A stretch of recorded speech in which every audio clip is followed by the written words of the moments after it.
For many years, crossing the border between the US and Canada felt easy, safe, and full of trust.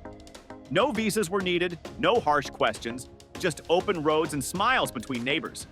It was something people from both countries were proud of, a shining example of peace and friendship. But in 2025, everything started to feel different.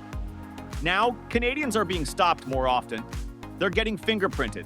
Their phones are being checked. And what once felt like a quick, friendly visit suddenly feels cold and suspicious. It's sad and shocking for many. Some are starting to ask, are we still truly welcome? Or is something bigger happening? Something quiet, but serious that we're not fully seeing yet? There's a growing feeling of worry in the air. A friendship that once felt unbreakable is starting to feel unsure. And the scariest part? Most Canadians still don't see what's coming next. Stay with us until number 5. It's the twist no one expects. And don't forget to like and subscribe, because what's happening here isn't just a border update, it's a wake-up call. Even the warmest borders can turn cold overnight. Number 1, the 30-day rule. Every winter, nearly 1 million Canadian snowbirds pack their bags and fly south, escaping the cold for sunny places like Florida, Arizona, or California. For years, this journey was easy. No stress, no questions. Canadians could stay in the US for 6 months without needing to fill out forms or worry.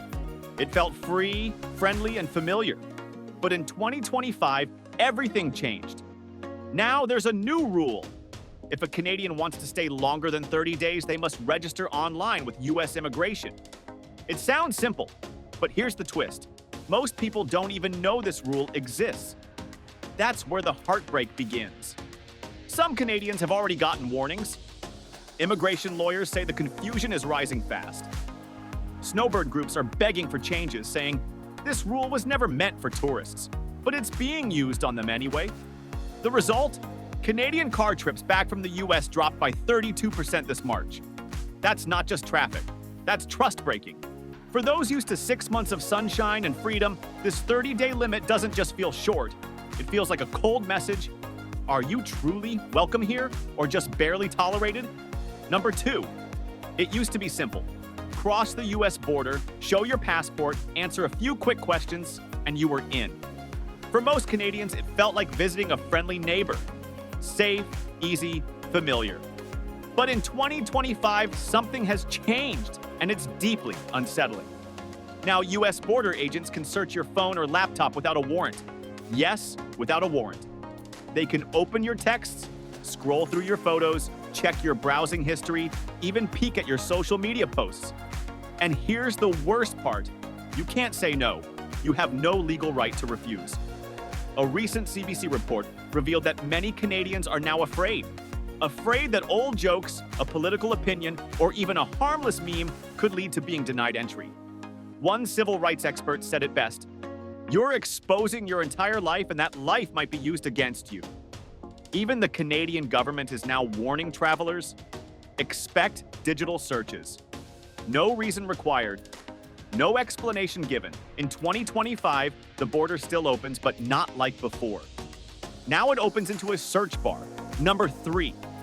In 2025, something deeply upsetting happened. And it didn't come from a politician or a news outlet. It came from Canada's trusted educators.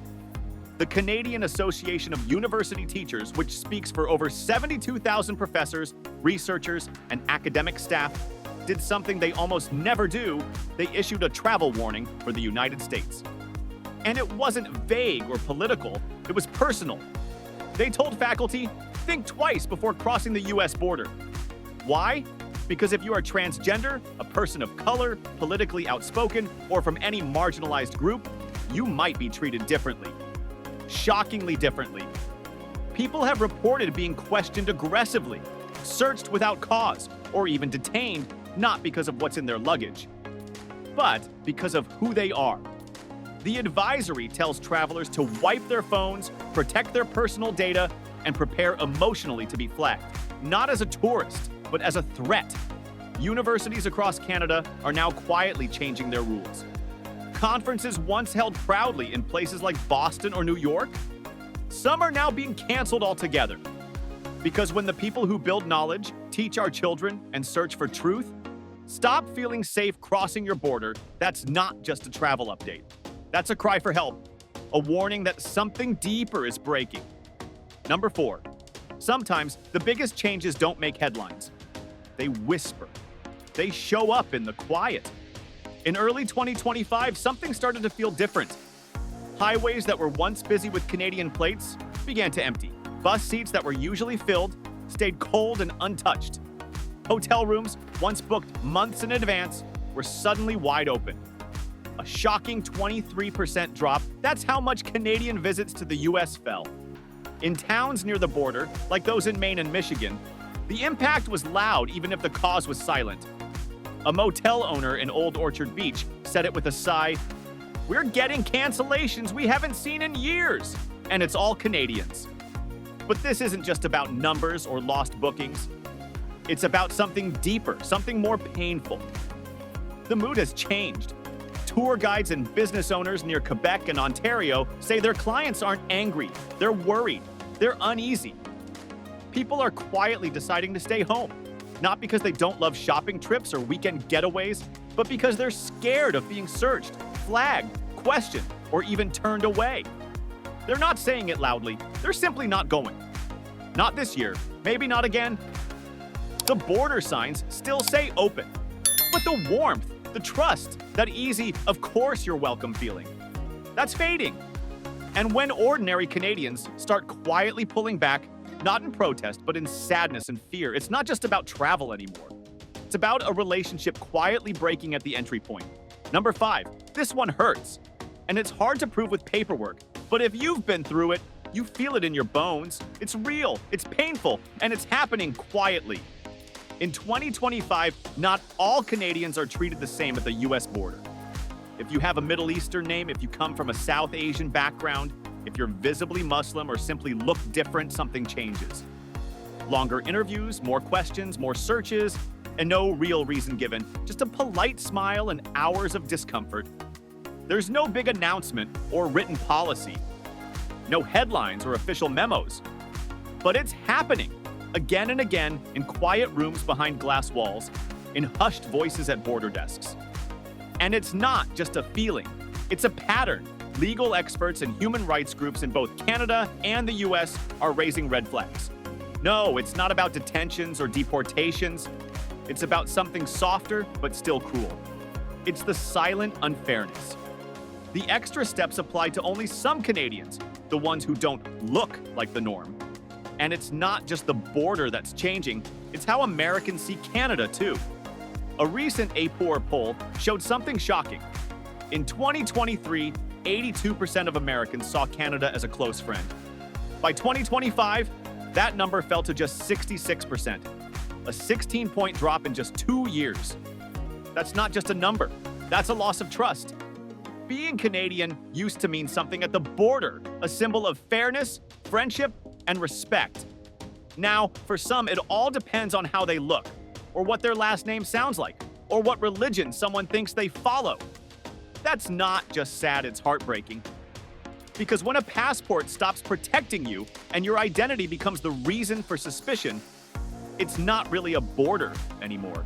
It's a wall. A silent, invisible wall, and it's growing. Number 6, you can follow every rule. You can buy your ticket, pack your bags, hold a valid visa, even bring proof that you'll return home. But in 2025, that might still not be enough. Just ask Jasmine Mooney, a proud Canadian, an actress, and a businesswoman. In 2024, she was heading to Los Angeles to attend a film and business event. Everything was in order. She had a legal US work visa. She wasn't hiding anything, she was just doing her job. But when she tried to cross the US-Mexico border, something went wrong. Or rather, nothing went wrong. Yet she was pulled aside, held, locked up, detained for 12 days. She told The Guardian, "It was dehumanizing. No one told me what I did wrong because I didn't do anything wrong." 12 days later, she was deported, and now banned from ever coming back. No charges, no warning, no explanation. And Jasmine isn't the only one. More and more Canadians are quietly being denied entry, without any clear reason. Sometimes the border agents just feel unsure about someone's story. Sometimes it's nothing at all. There's no appeal, no second chance, just a mysterious flag in the system, and a door that closes forever. In 2025, you don't have to break any law to be turned away. You just have to make someone uncomfortable. And the worst part, that flag follows you. Every future visit, every crossing, every question. You're no longer just a visitor, you're that person in the system's memory. What used to be a quick hello at the border now feels like a silent judgment. A cold look, a hidden file, a quiet no. And that's not just unfair, that's terrifying. Number 7, imagine crossing a border, being stopped, searched, or questioned, and never knowing why. Now imagine that every time you try again, it happens again. That's the terrifying reality for many Canadians in 2025. More and more people are sharing a strange and heartbreaking pattern. Once you're flagged at the US border, whether you're denied, delayed, or just questioned too deeply, it doesn't end there. It follows you, not just once, but every time. You could update your paperwork, wait years, try again. But something's changed and you feel it. The questions are sharper, the agents are colder. You're not treated like a guest or even a person anymore. You're treated like a file. And here's the scariest part.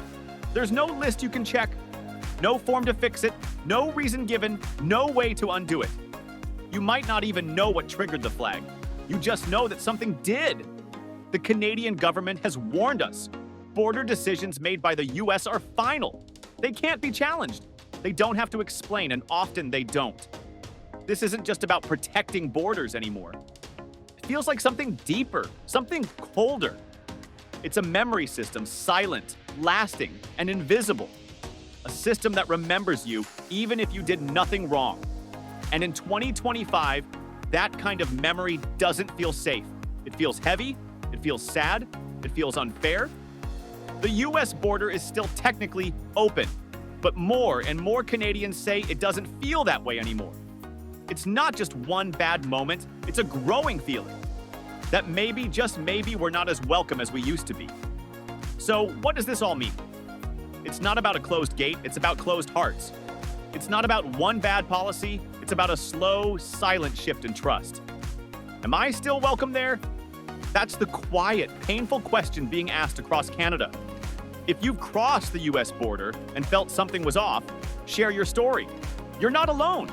Your voice could help others understand that this is real, and it's happening now.